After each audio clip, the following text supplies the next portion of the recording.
ହାତୀ ଆସିଥିଲା ଷଣ୍ଢ ହଲାଇ, ମେଣ୍ଢା ପଲ ଦେଖି ଗଲେ ପଳାଇ। ନଈରେ ପଶିଲା ହାତୀ, ଶୁଣ୍ଢରେ ତାର ପିଚିକାରି ମାରି ପାଣି ଖେଳେ ଗଳା ମାଟି। ହାତୀର ଖେଳକୁ ଏଣ୍ଡୁଅ ଦେଖି, କହିଲା ତାକୁ ତରକି ଆଖି।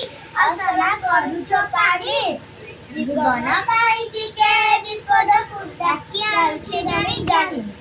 ଠେଙ୍ଗ ହଲାଇ ମୁଣ୍ଡ ହଲାଇ ହାତୀ ପଚାରିଲା ଏଣ୍ଡୁଅ ଭାଇ, କହିଲ ମତେ, ଜୀବନ ପାଇଁ ଟିକେ ବିପଦକୁ ଡାକି ଆଣୁଛି ସତେ। ଏଣ୍ଡୁଅ କହିଲା ଏ ହାତୀ ଭାଇ, ମୁଣ୍ଡ ଦେଖି ତୁମ ଅକଲ ନାହିଁ। ଦୂଷିତ ହଇଲା ଜଳ, ଝଡ଼ ଜ୍ୱାଳା କାଚ କଣ୍ଡିଆ ରୋଗରେ ଲୋକମାନେ ହେବେ କଲ ପଲ। ମୁଣ୍ଡକୁ ହଲାଇ କହିଲା ଆଖି, ଏଣ୍ଡୁଅ ଭାଇ ତୁମ ମୋର ସାଥୀ।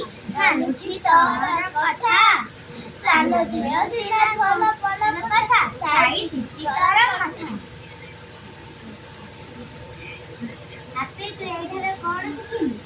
ଅସନା ପାଖକୁ ବ୍ୟବହାର କରିବା ନାହିଁ। ଆଉ ଅସନା ପାଖକୁ ବ୍ୟବହାର କଲେ ରୋଗ ହବ। ଜଳ ଝାଡ଼ା କାଚିକଣ୍ଡିଆ ଆଉ ବାନ୍ତି ହେବ। ଆଉ ସଫା ପାଣି ବ୍ୟବହାର କରିବା ଉଚିତ।